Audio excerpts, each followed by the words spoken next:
Nobody agrees to that, but only the wise people will agree. Some of them, like Emerson, and they have agreed, yes, seems to be the oldest. And one is born into religion there. Actually, every religion is that way. Actually, nowadays they're converting because of lack of confidence in their own religion. Otherwise, a religion has to be practiced by belief. Okay. And so Hinduism is like that. It is practiced by belief, by birth, and one cannot be converted to a Hinduism. One can practice it, but there is nothing called conversion. So being a Hindu means it's being something that comes with, like the genes. It comes from birth. From father to son and son to like that. It keeps on going. And sometimes people are in the modern day world, it's not easy to keep one convinced of everything because people have more ideas, different idealisms and so on. In Hinduism, basic thing what one believes that one is a Hindu is when one believes that God is only one, but then He shows in many forms. So that's why we have so many deities. A lot of people ask why so many deities. Our belief as matter. So in coming, He may not come as the same form all the time. So He comes in different forms to perform different duty. Like the very first one here, the deity on the left here is a goddess, not a god. There again, God is being energy. It has no sex. It's God and goddess. He can come in one form or the other. And so the very first one here is we call it Saraswati. And she is the goddess of knowledge. So when first the whole knowledge was dispersed to the world, it came through her. And her husband, of course, why husband and wife here again? Because it just probably what people have interpreted it. God did not actually create Himself as the husband and then a wife. He created Himself as Himself and again Himself as Himself in different form. So that's what, I don't know if I'm right, I heard somewhere that her husband is called Brahma. Brahma means the creator. Whereas, you can look into that. That's where God, the Supreme God resides, that's what we believe. That's where one has to go. But when one goes there, I heard a joke on the radio show one time. One guy was saying, hey, looks like Hinduism, when you die and you achieve God, you'll know everything. Then he said, I can know my friends' account numbers and my girlfriend's other boyfriend, all this kind of stupid thing he was talking. He is forgetting the many very important point that when you go to the Supreme God, you merge with Him, there is no you anymore. It's like taking a handful of salt and mixing in the big bucket of water. The salt doesn't exist anymore, but it's there. It is not. Same thing happens to our soul, what we believe. We go there, we lose our individual consciousness, but we become one with God, and then we do not care whose account is, how much money, because He's beyond all this. That's what we are trying to say. So how close do you think you are to reach that point? I am. So everybody thinks this is my last life. That's where everybody thinks. See, that's what I'm trying to be. But there are many things in Hinduism. It's not. People say that it does not preach kindness. Does not preach what do you call, like donating something and this kind of thing. It does not preach, but it does. Very. Not specifically, like intrinsically it preaches here and there and here and there. Okay? So people may not actually, not necessarily that if I give lots of money then I achieve God, it's not necessary. It's not necessary that I keep on serving somebody who hurt, but then all around, just going around this city looking for these people who are wounded. By that alone I can get not heaven, to this Vaikuntha. It's not necessarily that. It's a part also maybe. But the thing is, belief in God and believing everything is Him. That's what it is. So we believe that very difficult to practice, but we still try to. Like everybody is God. That's what you might have heard of this in Hinduism, studying there. Everybody is God. That means God lives in every soul. So we believe that by treating everyone as God, then we are going to reach God. And there are other things like karma is a Hindu word that you might have heard. Karma actually means work. Okay? But what kind of work is it? Karma is something that one does. One Atma, we call Atma, is not the body, but the one inside. See, that's the one doing everything. His body is not doing anything really. It would be. Even as such, it's like that today, in spite of all the good religious preachings all around the world. Some of them, they don't really adhere to that.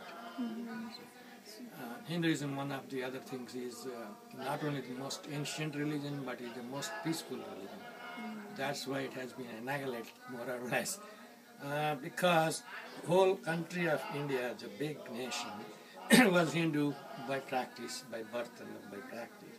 Then everybody outside the world knew that it's a very rich country, lots of diamonds and gold and a lot of things there. So they started to attack. And when they attacked in small groups, they brought Islam with them.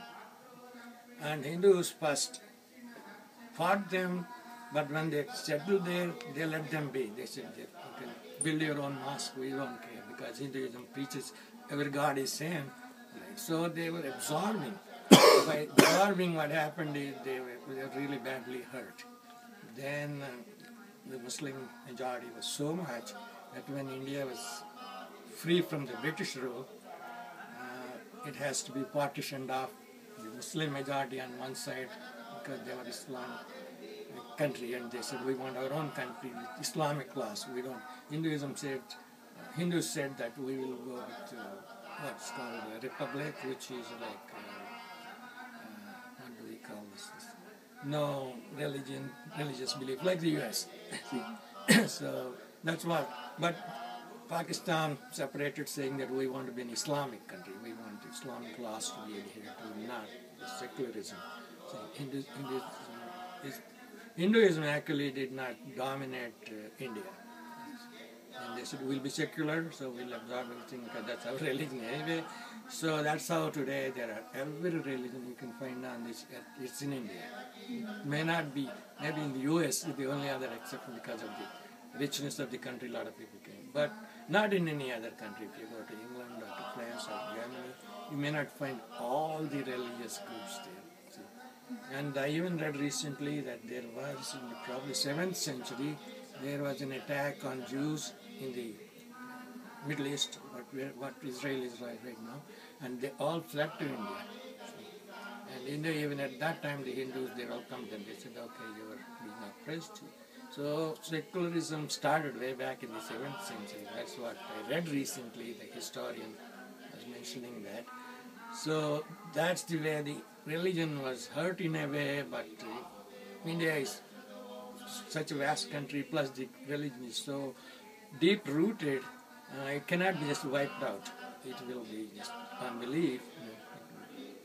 People will be born and they'll be carrying it on, so it will be an eternal religion. It has been eternal and it will be. So it may not, most of the Westerns also, the more educated type, they accept it in the philosophy and in general doctrines. For example, Robert Oppenheimer, when the atomic bomb was exploded in New Mexico, he quoted from the Hindu scripture. Those are well-read people. These are, even though he's a Catholic by himself and such a very brilliant atomic scientist, he had the time to read a Hindu book sometime back and memorized this one verse where God is described, because he appears to his disciple. And he appears, and the way he appeared was described in the book. He was so luminous, as if 1,000 suns fell onto the earth at one time, all at once.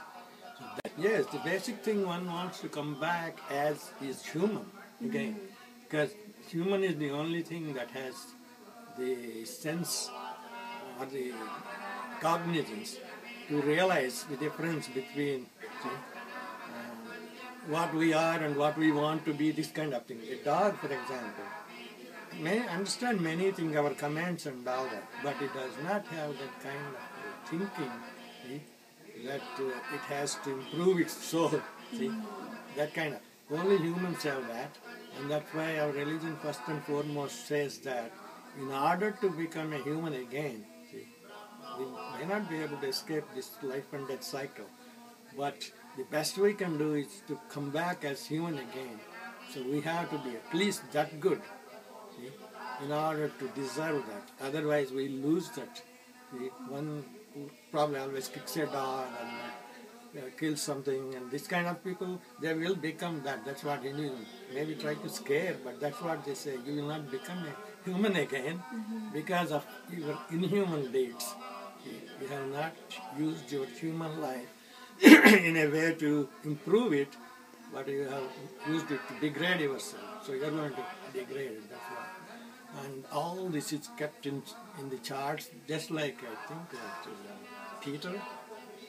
The Peter that in Christianity is the guy that keeps the, I don't know, the one that keeps all the account of good and bad what people what have done. Similar to that, we have already, earlier, we have a guy called Yama. He is the god of death, and he has one Chitragupta by name. Chitragupta, that's a name of course, but doesn't mean anything to you. But he's the one who keeps a scroll. Everybody, everything, what they are doing every second. So it's not going to be overlooked. That's what it is, at least. That's what the belief is. So is there something you... And they think that is God. That's where I want to go. That's where I want to go. They achieve that. That is one form. The other form is to worship an idol like that and believe God is in there. And there is an interesting thing on that one idol. One king in India himself, a Hindu, he said to one of those yogis, Swami. Yogi, Swami, all the same word. It means some knowledgeable person. See? So once the knowledgeable person visited this king, and the king said, look at that temple that was built by my father. And they have built other temples, so many all over. But I don't believe in them. Then the yogi was surprised. What is this guy is boasting about it? That he doesn't believe in the very God that his fathers have actually installed. And he is also there every day, but he says, I don't believe in it, I don't worship. So he asked him, why won't you believe? He said, oh, that's just a stone. So why you people believe it's God? And he said, okay, what about that other